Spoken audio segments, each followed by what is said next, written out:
Akhirnya ngomong di kelas 2 SMP itu sama orang tua, mah aku pengen deh gitu kuliah. Pak, Hasya pengen kuliah. Mau kemana? Siapa sih yang ngajarin kamu ngomong masalah kuliah? Loh, di keluarga ini nggak ada orang yang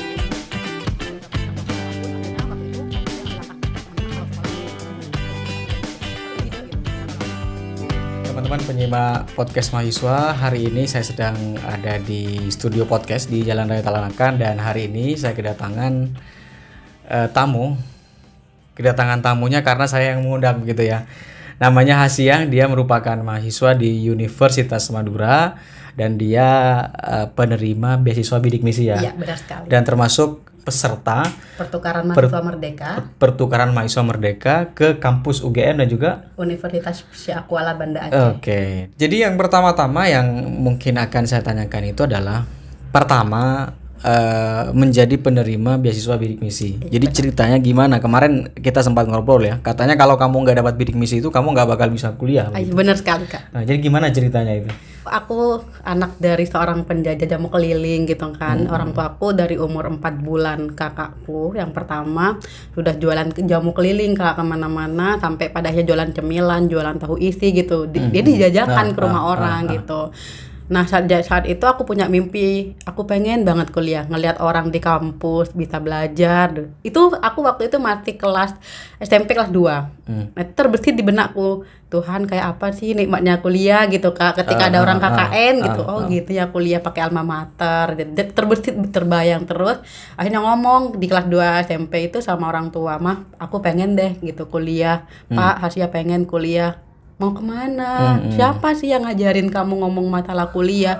Loh, di keluarga ini nggak ada orang yang kuliah. Jadi keluarga saudara-saudara kamu nggak ada yang kuliah? Nggak ada yang kuliah. Jadi kalau misalnya kamu kuliah, jangan macem-macem gitu kan. Kenapa Pak? Gitu. Kenapa Ma? Ya kita nggak punya biaya untuk itu Hasya. Kamu tahu kita setiap harinya bapak waktu itu masih jadi penggali sumur gitu Kak, gantian ke rumah orang. Terus kemudian mama tetap jualan setiap habis sholat duhur, biasanya hampir sholat maghrib itu pulang, kalau cepet ya sore gitu. Nah, aku nangis gitu Kak ketika orang tua bilang, gimana ya caranya aku dapetin uang sebanyak itu, kuliah itu bukan murah sih ya gitu. Akhirnya aku netes air mata ketika waktu itu aku nonton video dari Kak Birul Qodriyah. Dia seorang mahasiswa penerima beasiswa bidik misi dan juga jadi duta mahasiswa berprestasi terinspiratif di Universitas Gadjah Mada sampai dipanggil nih ke depan Bapak SBY waktu itu. Di sini saya seorang yang berasal dari keluarga buruh, tidak pernah menyangka bisa dapat berdiri di sini. Ayah saya dan ibu saya adalah seorang buruh tani, bukan lagi petani, tetapi buruh tani yang mungkin setiap kali menanam hanya mendapatkan upah 5.000 sampai 10.000. Tetapi sebuah kekuatan. Saat ini ayah saya sudah berusia 60. Dan beliau itu anak seorang buruh tani, bukan lagi petani Kak. Akhirnya aku bilang dalam hati, ya Allah, jika Kak Birul sebagai anak buruh tani, saya bisa, sebagai orang penjual jamu pasti bisa, apapun alasannya gitu. Saya bilang ke mah doanya, doa restu, Hasya nggak mau minta uang berapapun, tapi doa restu semoga saya bisa dapat beasiswa. Gimana ya sih ya sudah aku doain gitu kan. Akhirnya orang tua bilang, apalagi waktu itu bapak bilang gajiku untuk gali sumur itu cuma 150 gitu. Berapa SPP per bulannya kuliah, apalagi dapat info dari masyarakat gitu kan ya tentang buruk kuliah itu mahal gitu. Sekarang berapa biaya kuliah per semester andai kan tidak dapat beasiswa? Di Unira itu kalau uang per semesternya 1.225 gitu. Kalau uang gedungnya 3 juta. Dan itu di luar kemampuan ya? Di luar kemampuan waktu itu Kak. Saya bilang, Mas saya berdoa. Saya tetap Kak, akhirnya waktu itu saya ngambil langkah. Teman-teman kalau sekolah di sekolahku itu males gitu Kak ngerjain tugas. Aku punya ide gitu. Gimana kalau aku memanfaatkan kemalasan teman-teman untuk ngerjain tugasnya gitu. Jadi aku yang ngeprintin, misalnya aku ngeprint 2.000 ya, aku minta 2.500 nih sama teman-teman gitu. Oke. Jadi yang mengerjakan tugas dalam arti tadi mengeprintkan tugas teman-teman itu dimulai sejak Dari SMP. SMP. Ya, jadi nabung dari situ Kak. Jadi SMP aku mulai mengerjakan tugas teman-teman. Aku bilang aku cariin referensinya, nanti kalau misalnya butuh bimbingan buat presentasi aku bimbing. Yang penting aku butuh uang gitu. Karena aku nggak enak Kak yang meminta uang saku, karena ada bungsu yang harus dikasih uang saku. Jadi uangku waktu itu aku dikasih uang saku 2.000 rupiah, bungsuku dikasih 5.000. Jadi ya sudahlah saya mengalah gitu. Nah akhirnya teman-teman mau, ya udah nggak apa-apa. Kamu ngerjain tugasku, cari referensi yang bagus, aku ajarin ya kalau presentasi, gak apa-apa ya aku siap gitu. Sejak SMP? Sejak SMP aku bilang Kak, misalnya aku ngeprint 2.000, aku bilang ini harganya printnya 2.000, tapi aku mau minta 500 ya dari. Tapi teman-teman selalu ngasih uang lebih. Ya udah aku kasih kadang 5.000, ini lebih loh gitu. Dan terus sampai SMA, Sampai SMK terus berlanjut. Sampai SMK? Akhirnya kuliah Kak, buka tabungan yang hasil itu aku dapat uang 7 juta. Dari SMP kelas 2 Kak, ngerjain tugasnya teman-teman, ngeprint gitu kan. SMK saya bilang, "Mah, mohon doa restu, Hasya tuh mau kuliah." Dapat uang dari mana? Hasya tuh buka celengan itu di depan kedua orang tua Kak. 7 juta ya? Dibuka, dan itu 7 juta. Mereka bilang, "Ini bukan uang sedikit, kamu dapat dari mana?" Diceritain. Dari SMP. Dari SMP mah karena pengen kuliah. Nah, waktu itu sudah dapat jalur Kak buat ke UGM. Itu hasilnya sudah nyertakan berkas, dan itu berkas 85% sudah masuk ke UGM. Karena waktu itu ada senior kakak tingkat yang gak aku kenal, cuma kenal di dunia literasi ya, karena waktu itu suka nulis.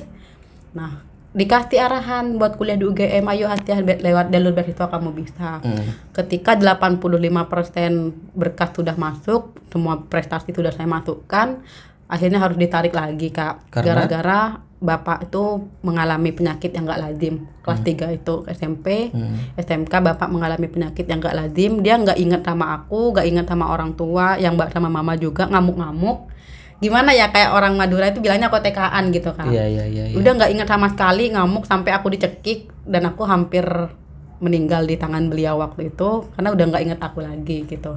Untuk sekolah SMK waktu itu, karena yang bapak kambuh parah itu, aku kelas 2 SMK hampir mau prakerin. Aku biar bisa sekolah itu baju seragam, tas itu harus dititipkan ke keluarga yang lain gitu, jadi sama tetangga dititipin. Jadi di rumah itu biasa pakai baju tidur, mau kemana gitu, nggak mau kemana-mana, cuma mau ngambil apa gitu, cuma pura-pura. Dan akhirnya nggak jadi ke UGM karena kondisi bapak Kondisi bapak, mama tuh nangis Kak. Aku bilang, "Mah, mohon doa restu aku tetap mau berangkat ke UGM, karena dari dulu aku punya mimpi kuliah di UGM mah gitu. Dari SMP nonton Kak Birul, aku pengen kuliah ke UGM." Mama tuh nangis, "Mohon maaf, bukan mau merusak mimpi kamu," gitu kata mama. "Cuma ketika kamu lanjut, gimana dengan kondisi bapak? Iya, kalau misalnya kamu bisa pulang pergi, UGM tuh jauh di Jogja mana ya? Gitu." Betul. Karena mama nangis, saya bilang, "Ya sudah, saya tahu restu terbaik itu ada di tangan orang tua. Saya memilih untuk mengambil semua berkas itu. Saya minta maaf sama senior saya." Dan akhirnya dapat info dari Pak Jaini waktu itu di perpus, yang masih kepala perpus, dapat undangan dari pihak Universitas Madura ke sekolah gitu. Dan SMK di mana? SMK Putra Bangsa Kak. Dari mana itu? Di Waru. Di Waru ya? SMK Putra Bangsa. Berarti di Waru. satu kecamatan dengan rumah kamu? Iya, deket Kak, cuma 5 menit dari rumah ke SMK saya tuh. Ada dari Universitas Madura nyariin, ada yang namanya Hasya gitu. Saya kaget, ada apa ya, kok kampus nanyain saya. Ternyata ada Pak Daini yang kenal, karena waktu itu aku ikut lomba di perpus gitu. Nah, Pak Daini bilang, "Hasya mau kuliah di Uniraja yuk," gitu. Saya bilang, "Saya belum bisa Pak, masih cari beasiswa, soalnya orang tua masih belum ngizinin," gitu. Akhirnya dapat undangan, "Nggak apa-apa Hasya ikut ya jalur beasiswa." Awalnya Hasya dapat beasiswa yayasan, cuma ketika masuk Unira, Hasya diseleksi lagi. Terus dikasih tahu setelah seleksi, "Hasya, mohon maaf ya, ada orang yang lebih pantas menerima daripada kamu, karena jumlah saudaranya lebih banyak daripada kamu." Akhirnya saya, ya Allah, ini gimana kalau misalnya nggak beasiswa ya gitu. "Ya sudah Pak, jika memang itu yang terbaik dan ada orang yang lebih berhak menerima daripada saya, silahkan," gitu kata saya Kak. Akhirnya saya proses untuk maju ke beasiswa bidik misi itu sekitar 3 bulanan. saya urus berkas-berkasnya dan alhamdulillah keterima gitu. Di Kak. Unira ya? Di Unira beasiswa bidik misi. Dan waktu itu yang di UGM memasukkan berkas ke UGM waktu itu belum ketemu diterima atau enggak? Belum. Cuman Berkasnya udah masuk 85% begitu Iya, ya. udah. Dan udah diundur gara-gara ada Bapak ya mengalami. dan akhirnya Di Unira. jodohnya di Unira ya. Jodohnya di Unira alhamdulillah. Dan sekarang sudah semester semester 7. Semester 7 sekarang. Dan sudah semester 7 gitu. alhamdulillah kan sekarang meskipun dulu gak sempat kuliah di UGM, dapat beasiswa buat kuliah di UGM ya, meskipun sekarang secara daring karena kondisi kayak gini. Selama 1 semester saya kuliah di UGM dan itu kayak ya Allah kayak mimpi sekali gitu. Oke. Jadi di Unira ngambil jurusan Pendidikan Bahasa Indonesia. Oke. Kemudian juga ikut pertukaran mahasiswa merdeka kedua kampus. Iya, jadi Itu bersamaan atau beda waktu? bersamaan Kak, 1 semester ini di semester 7. Jadi pulang ke Unira langsung semester 8 selesai garap skripsi. Cuma katanya Pak Rektor itu mau di freekan skripsi, cuma masih koordinasi lagi sama Kaprodi dengan catatan Hasia bikin kisah inspiratif perjalanannya akan dicetak di universitas gitu. Meskipun itu akan dijadikan free skripsi. Nah, cuma itu masih jadi ini ya kemarin. Free skripsi maksudnya kamu dibebaskan skripsi. Kamu nggak usah buat skripsi. Iya, dengan catatan nanti bikin kisah perjalanan gitu Kak, inspiratif gimana kok bisa sampai saat ini. Jadi akan diluncurkan di Unira gitu kata Pak Rektor. Dari awal masuk Unira gitu ya. Iya, sama Pak Rektor dikasih tahu waktu itu ketika mau pelepasan pengumuman mahasiswa penerima pertukaran mahasiswa itu diumumkan di depan semua pihak Kaprodi, dan itu dikasih tahu sama Kaprodi saya juga gimana kalau hasilnya tuh free skripsi, dan juga itu kan relate sama jurusannya pendidikan bahasa dan sastra gitu kan, nulis sastra aja tentang perjalanan inspiratif, dan itu di ACC sama rektor. Terus sekarang ganti Kak Kaprodi harus dikomunikasikan lagi gitu. Oke. Nah maksudnya ketika kamu ikut pertukaran mahasiswa di UGM, sekarang kamu sedang menjadi mahasiswa di UGM ini. Iya. Untuk yang Aceh sudah selesai? Belum, itu Januari selesai. Sekarang UTS, sama-sama UTS Kak, di UGM sekarang UTS, di Aceh juga berarti UTS. Istilahnya kamu kuliah di 3 kampus hari ini? 3 kampus iya. Unira juga Unira, ya, UGM, kemudian sama Unsia. Unsia. Iya. Itu dilakukan bersamaan? Iya daring Kak, cuma jadwalnya kan beda ya. Kalau misalnya di Unsia itu hari Senin jam berapa gitu, berarti di Aceh di UGM itu setiap hari Kamis jam 10 pagi. Jadi cuma 1 kali pertemuan. Oke. Itu kan seharusnya dilakukan tidak daring ya? Iya seharusnya. Kalau tidak daring itu berbenturan nanti berarti? Nah kalau tidak daring itu saya memutuskan yang di UGM yang didaringkan. Itu bisa kan, ada skema Kak di dalam modul, di dalam kampus Merdeka itu ada skema 1, skema 2, skema 3. Skema 1 itu semua mata kuliah diambil luring di kampus penerima awal 1. Kalau skema 2 di kampus penerima sama kampus asal. Skema 3 kayak saya. Sebenarnya kalau saya ini yang di UGM lebih kepada pertukaran lain gitu. Ada program yang memang di UGM mengharuskan ikut seleksi lain, tapi dibawa ke Mendikbud juga. Bisa dikonversi. Cuma kata Unira udah terlalu lebih ya SKS-nya kalau dikonversi semua gitu. Jadi ya udah nanti taruh SKPI ya yang di UGM, yang mau dikonversi yang di Unsiah aja gitu katanya. Oh iya Pak, saya ngikut gimana enaknya. Udah lebih SKS-nya gitu. Oh iya Pak. Gitu. Di Unsia itu kamu ngambil jurusan apa? Di Unsia diterima Fakultas Kedokteran, Prodi Psikologi, sama Fakultas Ilmu Sosial dan Politik, Prodi Ilmu Komunikasi. Jadi ceritanya kamu bisa belajar di situ selama 1 semester? Bisa. Itu di sana semester berapa langsung? Semester 7 sama Kak. Cuma kalau di Fakultas Kedokteran itu masuk di semester 5. Semester 5. Soalnya kan masih bawah. Itu dites ya sebelum ikut itu? Enggak, bebas kita memilih mau fakultas apa, tapi nanti akan di-etik ulang Kak, maksudnya diseleksi data-data yang masuk. Misalnya hasilnya kan kayak jurusan pendidikan gitu kan, itu dicek kan ada sertifikat ya yang harus dilampirkan prestasinya apa saja, dan itu masuk enggak jika anak ini ke prodi ini, ke fakultas ini gitu. Nyambung enggak gitu? Nyambung gitu, meskipun enggak nyambung setidaknya bisa enggak gitu, akhirnya keterima semua di fakultas itu. Di UGM di fakultas? Sama Ilmu Sosial dan Politik, tapi prodinya Ilmu Komunikasi. Fokusnya di Kompas TV, kelas Kompas TV. Kelas Kompas TV. Jadi Langsung belajar tentang Kompas TV. Iya, jadi semuanya membahas tentang program Kompas TV karena bekerja sama dengan Narasi TV UGM itu. Dan itu semuanya tadi karena awalnya adalah karena bidik misi. Ya, karena beasiswa bidik misi. Dan akhirnya buat produk Iya. Bidikin ini. Iya, Kripsang Bidikin ini ekonomi kreatif. Ucapan terima kasih Terima kasih kepada beasiswa Bidik Misi. Sebenarnya kan ini Bidik Misi Indonesia, cuma disingkat Kak jadi Bidik. Oh, Bidikin itu adalah Bidik Misi Indonesia. Gitu. Cuma sama saya dikasih jargon kalau misalnya suatu saat nanti besar menjadi kayak Alfamart, Bidikin di bawah itu belanja dengan yakin gitu. Jadi ceritanya sekali lagi ini brand karena ucapan terima kasih. Terima kasih, rasa bersyukur saya gitu. Kalau saya nggak kuliah mungkin nggak bakal ada saya di sini. Kalau nggak gitu. ada Bidik Misi maksudnya nggak ada beasiswa Bidik Misi ini gitu. Mungkin saya nggak bisa kuliah, apalagi orang tua waktu itu dikasih sama teman tetangga juga ya diomelin, lah nggak punya tanah, nggak punya sangkolan gitu kata orang Madura ya, nggak punya sapi yang mau dijual apaan gitu kan, jangan sok-sokan gitu. Akhirnya keterima beasiswa ya, saya bersyukur. Dan ini merupakan bentuk berterima kasih yang konkret gitu, konkret terutama kepada Bapak Presiden SBY ya, karena beliau yang mencetus Bidik Misi pertama kali sebelum pada akhirnya di era Jokowi diganti jadi KIPK, Kartu Indonesia Pintar Kuliah. Gitu. Jadi kalau ada kata Bidikin ini Bidik Misi Indonesia. Ya. Tapi ini sudah izin ke pihak Bidik Misi untuk. Sudah, makanya Kak tanggal 23 ini mau diluncurkan langsung dari Kemendikbud sekaligus dari pihak Bidik Misi Indonesia. Produk ini? Iya, akan diluncurkan langsung karena tidak memungkinkan luring, akhirnya daring Kak dari pihak sana. Dan informasinya kemarin kita juga bincang-bincang, kamu juga menjadi tim upgrading ya, tim apa istilahnya? Upgrading, iya. Saya jadi host Bidik Misi Indonesia di angka 2019. Jadi sampai sekarang saya menyalurkan apa yang saya punya, ilmu yang saya punya selama dari tahun 2018 keterima beasiswa ini. Ya, saya ngisi channel YouTube-nya, Instagram-nya buat live tentang jurusan gitu. Jadi benar-benar jadi pendamping mahasiswa, calon mahasiswa juga yang pengen lanjut kuliah. Se-Indonesia. Berapa orang timnya? Kalau tim itu banyak, ada foundernya yaitu Kak Emma. Ada yang di tim upgradingnya bersama kamu banyak? Sendiri Kak. Sendirian?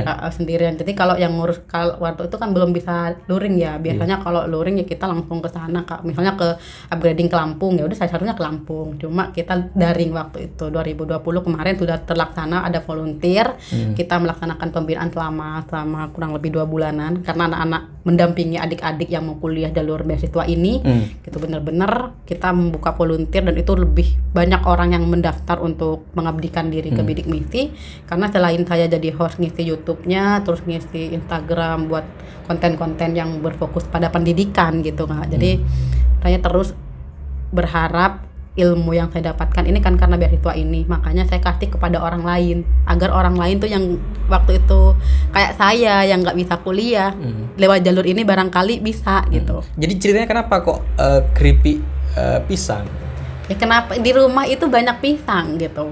Apalagi orang tua saya tidak bertanam. Gitu. Enggak, susah kalau singkong. Kalau di rumah itu banyak pisang dan orang tua saya juga nanam pisang di sela-sela tanamannya itu. Nah akhirnya saya bilang gimana ya. Dan saya punya niatan orang tua saya tiap hari itu gini. Hasil saya udah nggak kuat yang mau keliling. Yang kalau dulu kan masih kuat yang mau keliling ke rumah orang gitu. Kalau hujan cuma niat mati yang nggak dibaca. Kalau udah hujan takut jatuh, kalau jatuh gimana tumpah semua jualannya. Yang jual yang jamu itu bapak apa ibu? Mama Kak.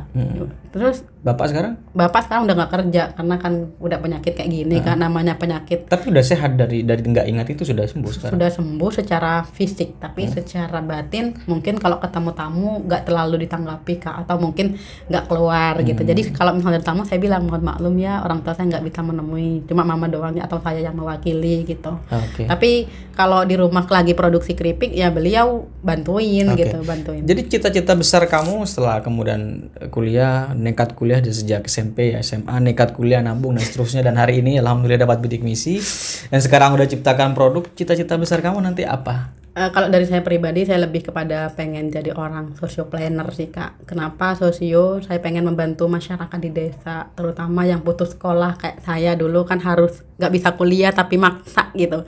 Jadi ketika saya jadi seorang sosio planner, saya bisa membantu masyarakat di desa. Jadi keuntungan nggak hanya untuk saya, tapi untuk seluruh masyarakat. Sosio planner itu kayak apa konkretnya? Lebih kepada gerakan sosial yang membangun masyarakat untuk memiliki mindset bisnis, mindset berprestasi meskipun dia berasal dari keluarga yang nggak mampu. Saya nggak peduli itu. Jadi saya pengen jadi orang yang memberikan edukasi terkait pentingnya pendidikan gitu Pak. Jadi ceritanya nanti kamu bisa bangun semacam paguyuban atau organisasi Nah gitu. iya seperti itu. Karena harapan besar saya pengen kayak bikin komunitas namanya itu Rumah Impian. Tapi sampai sekarang masih dalam otak saya. Nah saya besar harapan Rumah Impian ini akan menjadi suatu wadah bagi masyarakat, apalagi teman-teman yang putus sekolah untuk belajar meskipun nggak dalam bangku perguruan tinggi. Tapi dari situ saya berharap dengan usaha yang saya bangun, saya bisa ngasih beasiswa juga kepada orang gitu kan. Karena saya kuliah berkat beasiswa gitu kan. Itu harapan besar saya. Cuma untuk saat ini saya lagi benar-benar berproses di sini satu bidang, dan saya berharap nanti bakal diurus izinnya ini Kak, kan saya kasih nama Bidikin Waru Aneka Cemilan. Karena besar harapan bakal jadi pabrik banyak camilan yang mewadahi orang-orang pelaku UMKM di rumah, tapi dia itu gak bisa nge-branding kayak gini kemasannya gitu. Nah barangkali saya jadi konsultan mereka meskipun saya bukan jurusan ekonomi, tapi saya benar-benar belajar gitu. Nah sudah laku berapa ini? Nah sekitar 1000-an nih Kak. Selama 2 bulan produksi ya? Produksi. Ya, 2 bulan kalau bulannya ya 2 bulan, September Oktober, tapi kalau harinya nggak nyampe Kak. Nggak nyampe. Sudah laku lebih dari 1000 ya? 1000-an ya? Karena sudah nyampe ke Bekasi, ke Sumatera, dan juga ke Jakarta. Kemarin mau dipamerin di BPP, kalau misalnya nanti lulus insya Allah akan dipanggil ke Jakarta katanya gitu ya. Dan ini yang akan di launching di tanggal 23 ini Oktober ini langsung dari Kemendikbud. oleh Kemendikbud. Kamu hadir nanti ke sana? Ya, saya mau hadir via Zoom Kak. Via Zoom, saat ini karena tidak memungkinkan. Ya barangkali nanti ada kesempatan untuk kopdar ya mungkin itu bisa. Oke, terima kasih teman-teman yang sudah menyimak. Jadi mungkin nanti tidak hanya 1 kali atau 2 kali ya. Mungkin kita akan berbincang-bincang lagi dengan Hasya, dan saya yakin ini menginspirasi teman-teman yang tidak punya biaya di rumah, kemudian juga kondisi ekonominya sangat minim ya, dan tidak bisa melanjutkan kuliah tapi bermodal nekat, dan ini bisa ditiru. Jadi teman-teman yang tidak punya biaya ingin kuliah sejak SMP bisa